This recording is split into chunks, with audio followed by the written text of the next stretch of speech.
Hey everybody, it's Race Parsons again, and this will be our second presentation for judgment and decision making.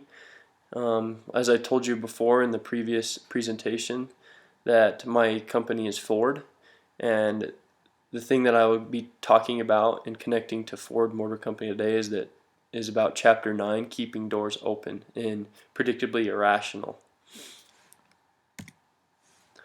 All right, so in this chapter, he kind of introduces it as keeping doors open. And what that kind of means is that, and what he figured out is that humans have an internal incentive to keep options open that they have known and put a lot of time into. We as humans like to have options. I think we prefer more options to not as many. And when we are faced with the opportunity of letting one of these things go, it's kind of difficult for us, and especially if we put a lot of time into it and we work hard on it, like such as a research project that we might have messed up on, we might have to discard it. It's really hard because we've spent so much effort into making it right, and this kind of expands beyond just simple things like that. This expands into businesses and this decisions to shut down or to shut down a product line or a plant or anything like that. Or even the book gives an example of a relationship that I'll discuss in a second. And the author, Dan Ariely, introduces the story of Zhang Yu when he burned all of his boats after they had traveled to a distant land to conquer it, and he burned them all so that his soldiers would realize that there'd be no turning back, that they didn't have the option of going home. They'd have to stay and fight, and they'd have to win in order to survive.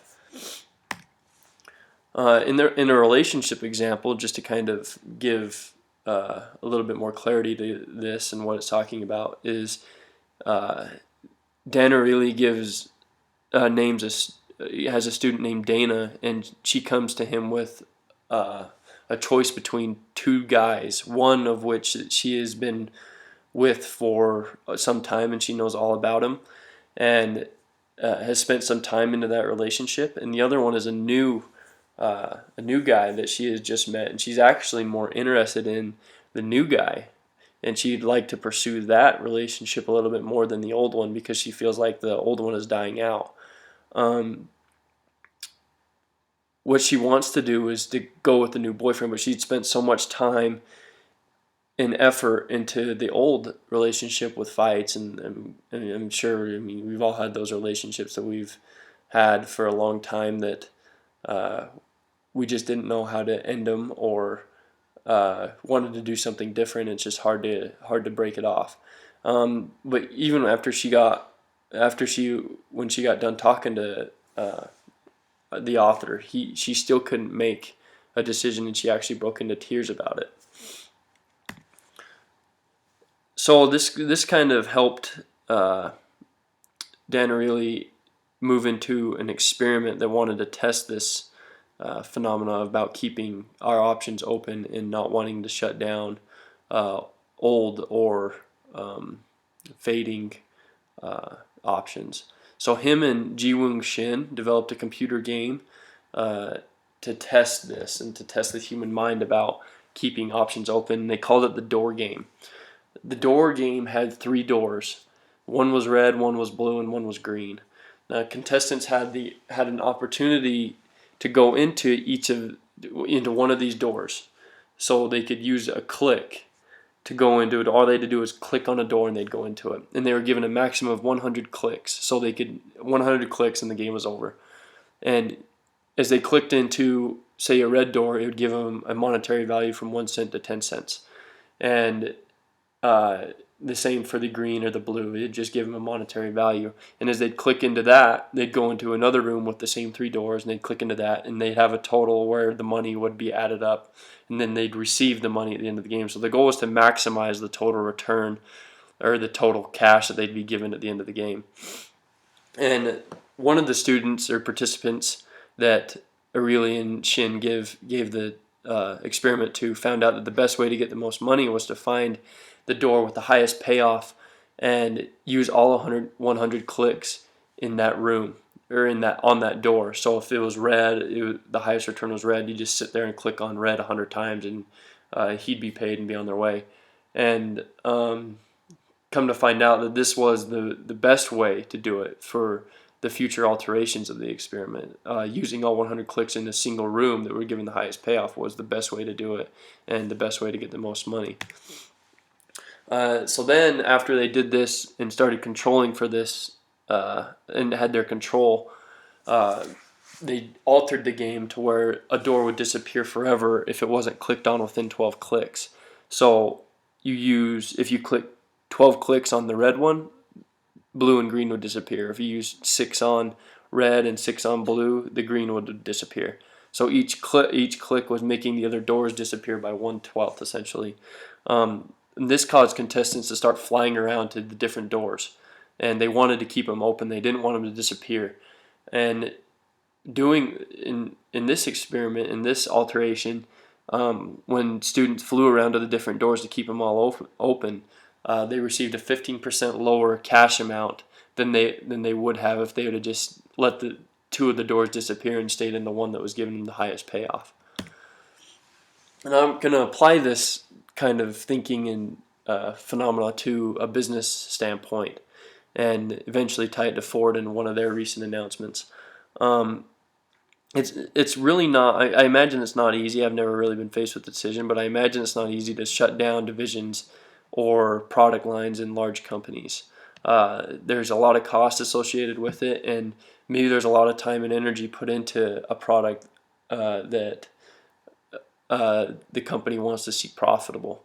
An example is Kmart of this, and how they don't really have an identity. They really have jumped around from place to place. And when you look at their competitors like Walmart and Target, Walmart is focused on lowest price, and that's what they go after. And Target is focused on new trendy items that are a little bit more expensive, but they're trying to cater to the more popular items out there.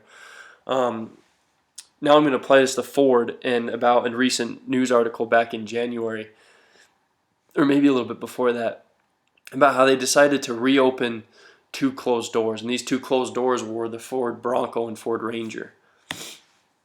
The Ford Bronco was discontinued clear back in 1996.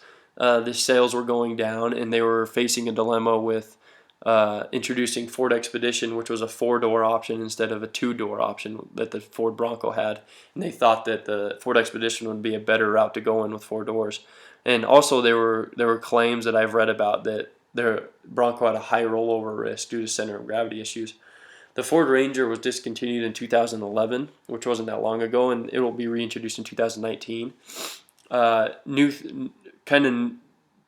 The market was pushing towards a larger pickup truck like the F-150, which had been around. So the F-150 sales were really starting to take away from the Ford Ranger sales, and they started to go down. Also, the demand for the small compact truck was dwindling. So this is what the problems are with reintroductions, and kind of what I found is that the future of cars is transforming into high-tech automobiles. So like flying cars and driverless cars are becoming a reality now. Even Ford ran a Super Bowl ad about a driverless car, which gives us the hope that maybe it's really not that far off. So why would Ford be trying to move backwards into old product lines to be profitable for the future where it's going to be high tech? And I think that this fits in perfectly with maybe someone didn't want to shut the doors completely on these 2 products. And what my conclusion is for this, and what I think Ford should do, is just look to the future. Automakers are moving further into the future about high tech cars and where they want them to be. The demand for them is really looked forward to. We've all talked about driverless cars and flying cars, so I think that people are going to be looking forward to that.